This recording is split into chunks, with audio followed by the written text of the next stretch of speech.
Look at that. You've been here barely a week. You get top billing with your buddy Sean Hannity. That's awesome. You know. Sean still has not recovered his sleep from getting up, braving traffic, and coming in again. He did. I owe you big time, Sean. That's right. All right. Let's bring in our old buddy Laura Ingraham, who joins us once a week. And last week she was here on the curvy couch. Oh, I mean, that moment with Geraldo was so critical and important in my life. I wish I could be on that white couch and relive that. Come on, that was fun. We got a lot of email about that. It was cozy. It was. Well, why not? Elizabeth, I watched you on the obstacle course or whatever the heck that was. You did pretty well. You know, I've been training for years for that obstacle course here. It was Steve's Survivor, idea. part 2. Yes, exactly. Right.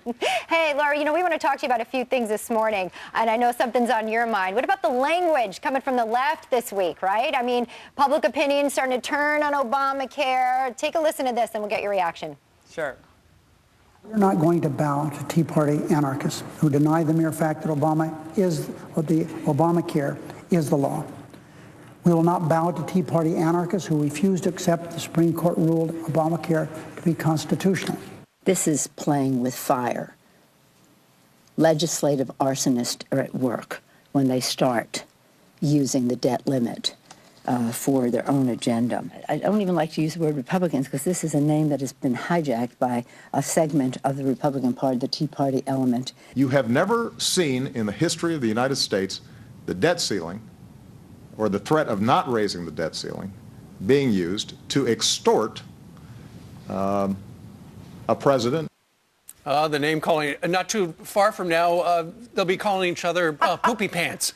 Right, kidnapping. Let me just get extortion, arson, anarchy. I mean, they don't have kidnapping and rape, but I'm sure that will be on the list soon when they refer to what the Republicans have tried to do in Obamacare. Look, what we know is that as we're approaching this deadline of Obamacare's implementation, at least its partial implementation, given the fact that so many people, so many businesses are getting exemptions, okay?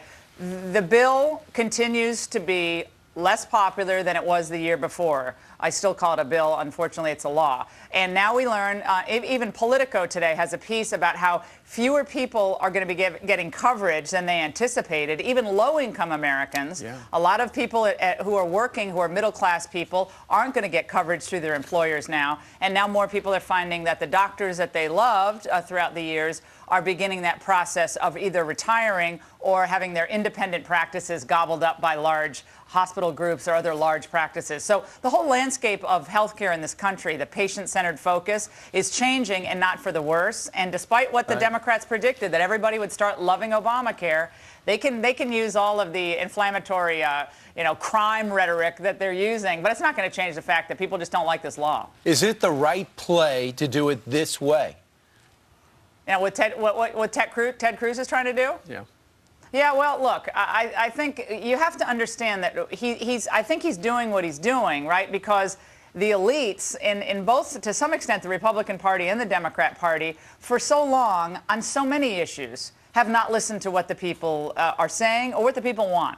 And they've done a lot of things, whether it's on this issue or stimulus or cylinder type loans, that haven't really panned out. So yeah, I don't find myself surprised at all that Cruz has a lot of support in the grassroots for what he's doing. And instinctively, that's where I am. I mean, my gut is with getting rid of this thing. But tactically, you know, I'm more where, Krauthammer is, that you're winning on this issue. So don't give the Democrats any leg up or any advantage at all on the chessboard. Why give them any help? And what Ted Cruz did, essentially, is told the House and rallied the House and said, go fund the government, but just don't fund Obamacare. It gets to the Senate, doesn't have the votes. You heard the angry rhetoric from Harry Reid and company. The president is beside himself with disdain.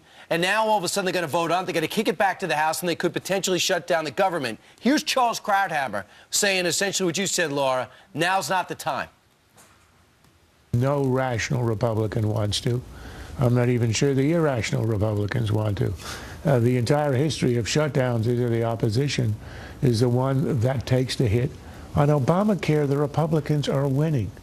They're winning everywhere. Even the labor unions are up in arms against Obamacare. Why would you want to step in the way? It's the oldest adage in politics. When the other guy's committing suicide, get out of the room.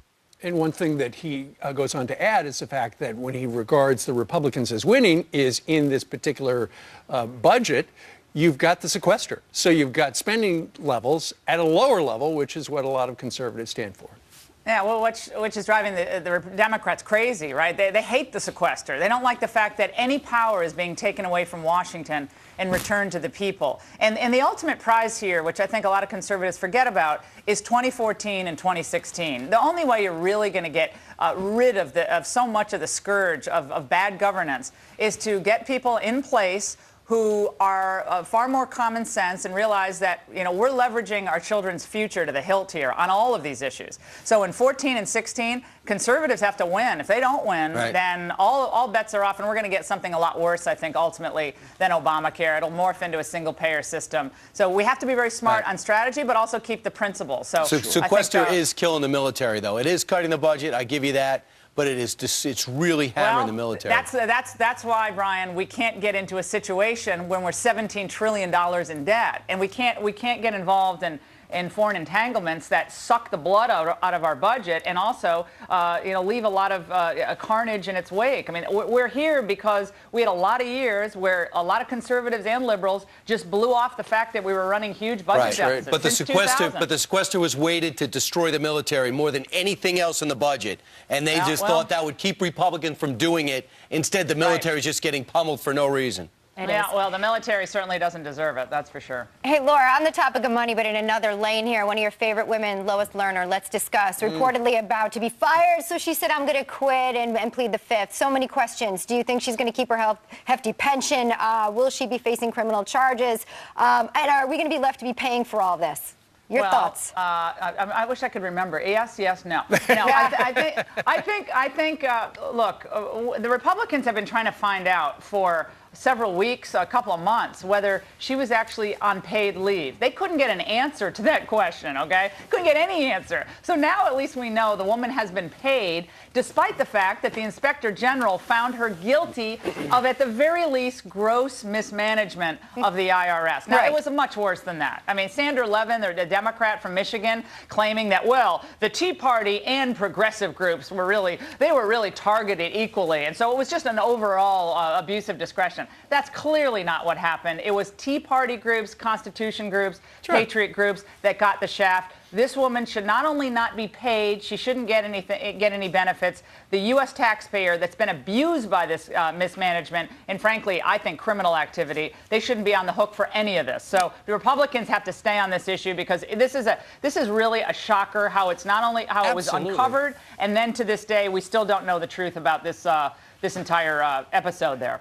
Yeah, it was shocking. We uncovered it because she apologized for it, and now she's retired. Hey, got it. Oh, but did you hear this, Ducey? She just got I think she's 8 o'clock on MSNBC now, so she got a great show. So that'll work well. AM or PM doesn't matter. Hey, exactly. Laura, Nancy Pelosi said a day or two ago, we can't cut anymore because the cupboard is bare. The National Park Service has been facing budget cuts, sequestering and everything else, and yet they find money somewhere to produce videos praising Islam's contributions to women's rights. Tell us a little bit about this. Well, again, this is the kind of thing. Remember when NASA did that Islamic outreach? Remember NASA had something like this? Yeah, I mean, didn't we just get through the problem with like an Islam video causing trouble? Now, I guess this is to make up for the other Muslim video that supposedly started the whole Benghazi disaster. I mean, again, we have a budget deficit. We have huge debt in this country. Why are we spending any money to make ourselves feel better and more politically correct about any of these issues? Again, this is why we need to take money away from the bureaucracy in Washington and restore it to the states. The more money that resides in Washington, the more mischief that will be made, the more nonsense we'll have at agencies like the IRS or HHS or EPA or even the National Park Service. Aren't they supposed to just take care of the trails and make sure that Smokey Bear. The outhouses are working at all the outposts in the national parks? Not. I mean, yeah, they aren't. That's right, Kilmeade. And that was your fault, I understand. Absolutely. I'll tell you one thing. I was in charge of the Vince Lombardi rest stop in New Jersey, and it's going fun. Good. That's good to know. Fantastic. Job well done. Excellent. All right, Laura, thank you very much. She's going to go do her you. radio show, heard coast to coast. Laura Ingraham, thank you. Thanks, guys. Thanks, Laura. Hey,